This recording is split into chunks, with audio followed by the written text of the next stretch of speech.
अस्सलाम वालेकुम my YouTube family. मैं उम्मीद करती हूँ आप सब ठीक ठाक होंगे।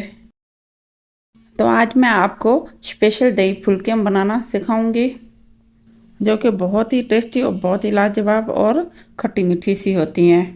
और इस रेसिपी को एक दफ़ा आप ज़रूर ट्राई कीजिएगा। अगर आपको ये वीडियो पसंद आए तो लाइक शेयर एंड सब्सक्राइब और प्यारा सा कमेंट ज़रूर दीजिएगा। इस रेसिपी की दो टॉप सीक्रेट हैं। एक तो ये है कि बहुत खट्टी दही को कैसे मीठी की जाए और बाज़ार से अच्छी क्रीमी दही कैसे बनाई जाए। घर में बहुत ही टेस्टी और बहुत ही लाजवाब बनती है। तो आइए हम इसको बनाने की तैयारी करते हैं।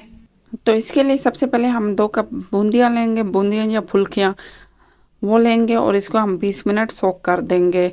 और इसको किस तरह जल्दी से हमने फुलाना है उसको हम गर्म पानी के साथ फुलाएंगे।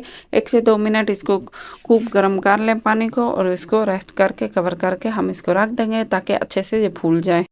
अब हम 1 किलो दही लेंगे। अगर दही खट्टी है तो आप इसको कैसे मीठी करेंगे। सबसे पहले हम दही को अच्छे से फेंट लेंगे और अब हम इसमें मसाला डालेंगे।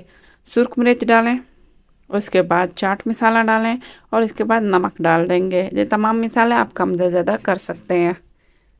अब दही को हम किस तरह मीठी करेंगे, इसमें 2 चम्मच हम चीनी डालेंगे जिसकी वजह से दही बहुत ज़्यादा अगर खट्टी है तो वो मीठी हो जाती है। और इसके साथ ये हम घर की बनी हुई फ्रेश ताज़ा मलाई लेंगे वो हम इसमें ऐड करेंगे। 1 कप जितनी आपने मलाई हर सूरत डालनी है जिसकी वजह से बहुत ही टेस्टी और बहुत क्रीमी दही बनती है। और दही बहुत ही मज़े की लगती है खाने में और इसका बहुत ही लाजवाब जायका होता है। और इसको हम अच्छे से मिक्स करके कम से कम 10 से 15 मिनट रख देंगे।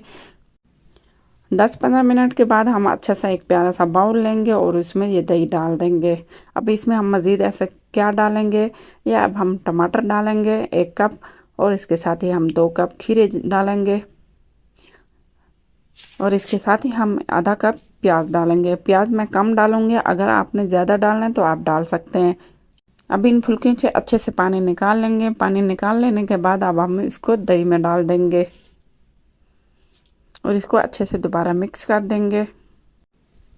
वाह ज़बरदस्त, बहुत ही अच्छे से ये मिक्स हो गए हैं और बहुत ही प्यारी इसकी खुशबू आने लगे। और इसके साथ ही हम डेकोरेशन करेंगे। ये पापड़ी को अच्छे से फैला देंगे और इसके साथ ही हम इसी तरह ही इसको खीरों को भी डेकोरेट कर देंगे। माशाल्लाह अल्हम्दुलिल्लाह बहुत ही टेस्टी और बहुत ही लाजवाब ये तैयार हो गई है दही फुल्कियाँ। और इसके साथ ही हम ये घर की बनी हुई इमली की चटनी डाल देंगे जिससे इसका जायका बहुत ही लाजवाब होता है। मैं उम्मीद करती हूँ आपको ये रेसिपी पसंद आई होगी, तो आप लाइक शेयर एंड सब्सक्राइब ज़रूर कीजिएगा। अब हम न्यू रेसिपी के साथ मिलते हैं, तब तक के लिए अल्लाह हाफ़िज़। दुआओं में याद रखिएगा।